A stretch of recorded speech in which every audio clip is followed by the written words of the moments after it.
매주 금요일 다양한 문화 소식과 그 속에 담긴 과학 이야기를 나눠보는 과학 스포일러 시간입니다. 오늘은 5년 전 거대한 괴수와 로봇의 대결로 화제를 모았던 퍼시픽 림의 속편을 준비했습니다. 먼저 화면으로 만나보시죠.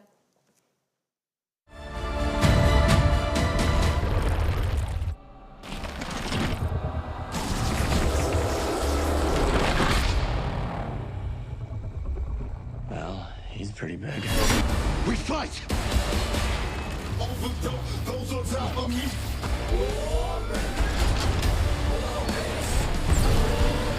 Now let's get it done. Fire everything you got. Get it on till I die. Get it on till I die. Get it on till I die. Legendary, live eternally.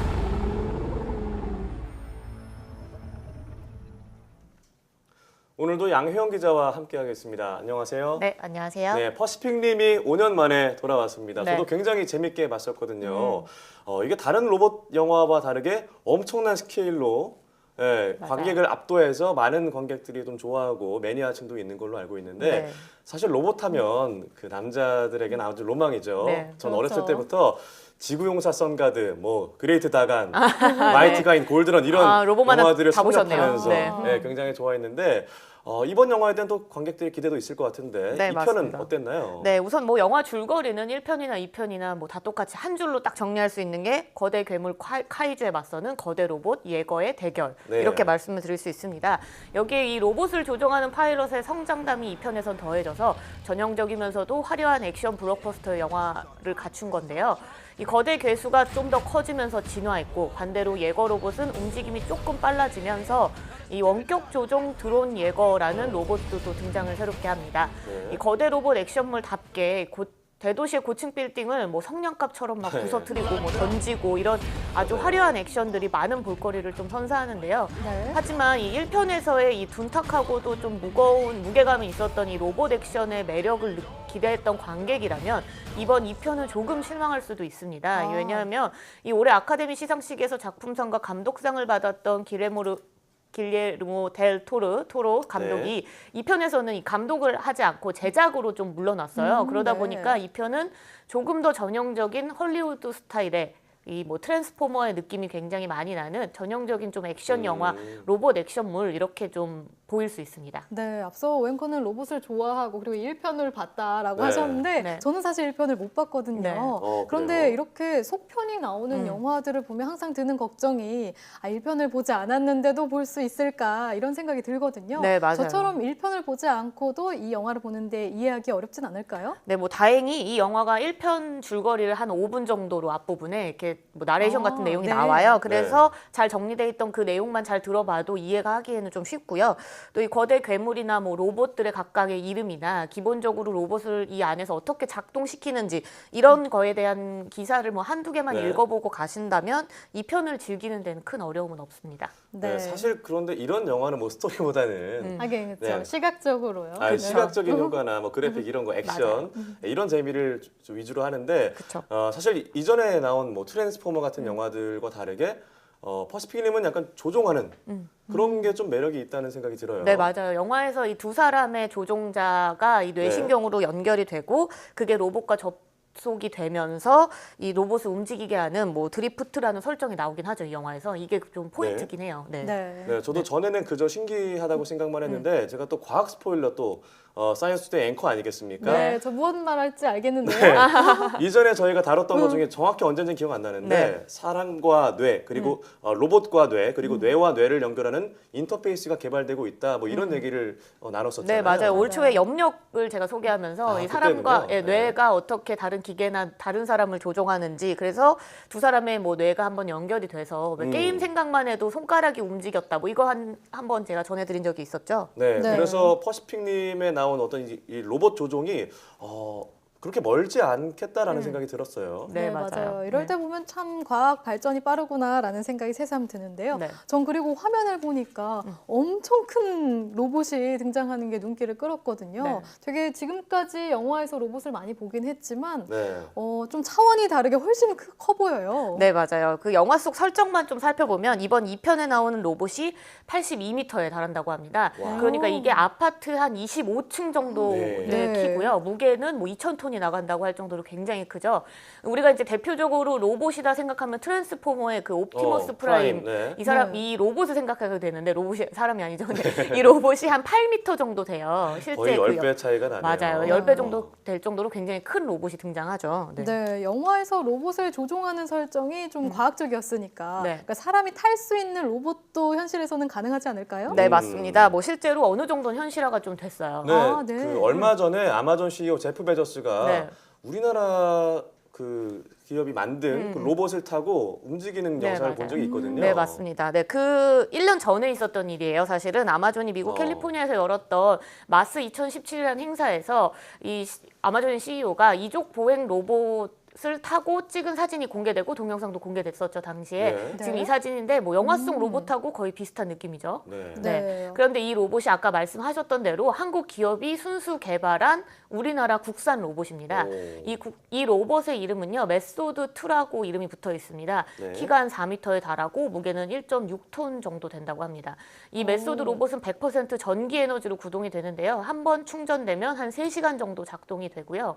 조종사 한 명이 이렇게 타서 팔과 다리를 조종사가 원하는 대로 움직일 수 있습니다. 손가락이 막 움직이죠. 네, 네. 손가락 오. 움직이는 것에 아. 따라서 로봇의 손가락들이 움직이네요. 네, 맞습니다. 이 어깨에서 손가락까지 연결되어 있는 안에 있는 조종 기구를 이렇게 움직이면은 이 조종 기구가 인체의 움직임을 감지하기 때문에 특별히 조작법을 새로 배우지 않아도 쉽게 작동할 수 있다고 와, 합니다. 걷기도 하고요. 네. 네, 아, 영상을 보니까 저도 저 안에 들어가서 한번 조종을 해보고 싶다라는 맞아요. 생각이 드는데요. 네. 그런데 이런 메소드 로봇만으로 현실화됐다고 하기는 조금 어렵지 않을까요? 네, 근데 뭐 다행히 사람이 탈 수 있는 거대 로봇이 메소드 로봇 말고도 이전에도 몇 개가 개발이 아, 됐었어요. 네. 좀 하나씩 살펴보면은요. 2012년에 일본 스이도바시 중공에서 개발한 이 사람이 탑승할 수 있는 로봇인 쿠라타스입니다. 이 쿠라타스는 이 전투용 로봇으로 개발돼서 사람이 직접 조종하기도 하고 스마트폰으로 원격 제어도 하고요. 네. 전투용 로봇답게 비비탄을 초당 한 6,000발 정도 쏘고 뭐 물이 든 페트병도 동시에 6개나 발사할 수 있다고 좀 합니다. 무서워 보이기도 하네요. 네, 그러니까요. 이 쿠라타스 공개 이후에 2014년 미국의 메가봇이 마크2라는 지금 보시는 로봇 전투용 로봇을 개발해서 네. 이 쿠라타스의 도전장을 내밀었는데요.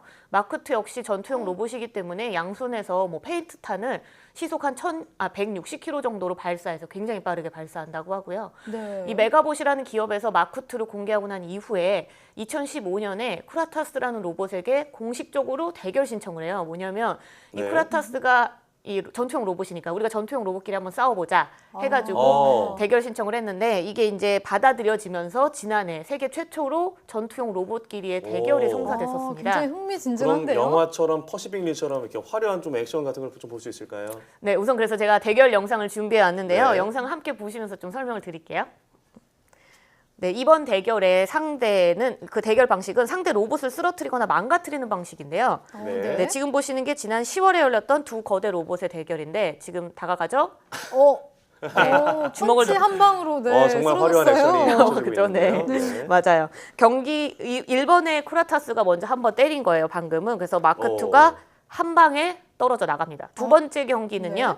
마크2의 업그레이드 버전인 이글 프라임이라고 마크3 네. 로봇인데 경기를 진행을 하고 있는데 이 네. 하고 이글 있는 프라임한테는 거죠? 네, 하고 있는 굉장히 흥미진진하게 진행되고 있는 겁니다. 저 톱으로 톱이 자르는 것 보이는데요. 같아요. 네, 맞습니다. 이글 프라임에는 톱이 있었는데요. 이 전기 톱으로 쿠라타스의 손과 주먹을 잘라버려서 경기가 이글 프라임이 이겼다고 해요. 아, 네, 그래서 이번 그 로봇 전투의 대결은 1대1 무승부로 네. 일본과 미국이 한 번씩 이기면서 무승부로 끝났다고 합니다. 아, 아까 영상에서 조종하시는 분이 이렇게 눈물 훔치신 건지 땀을 닦는 건지 네, 좀 패배의 속상하셨나 봐요. 그쵸, 땀이 좀 그랬겠죠? 느껴졌는데요. 네.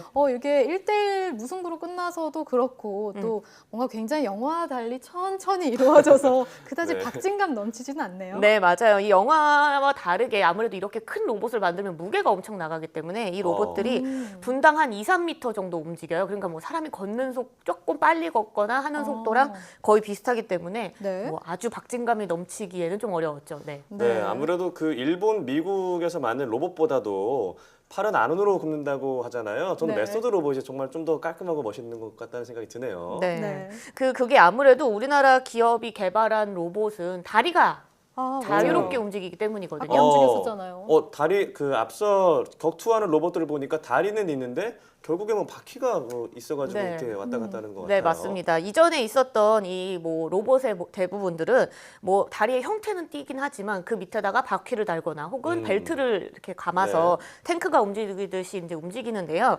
뭐 이와 다르게 메소드 로봇 같은 경우에는 세계 최초로 탑승형 이족 보행 로봇입니다. 그러니까 사람처럼 두 다리가 한 발씩 내디디면서 움직이는 거예요.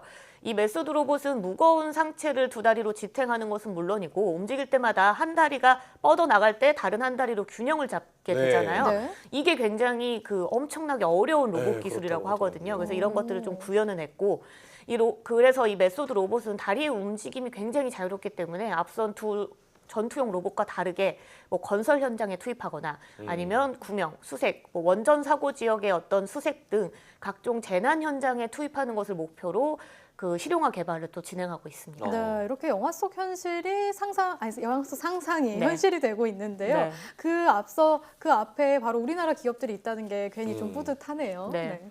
그러면 이쯤에서 오늘 영화에 대한 양 기자의 과학 팩트 별점 몇 점인지 함께 보시죠.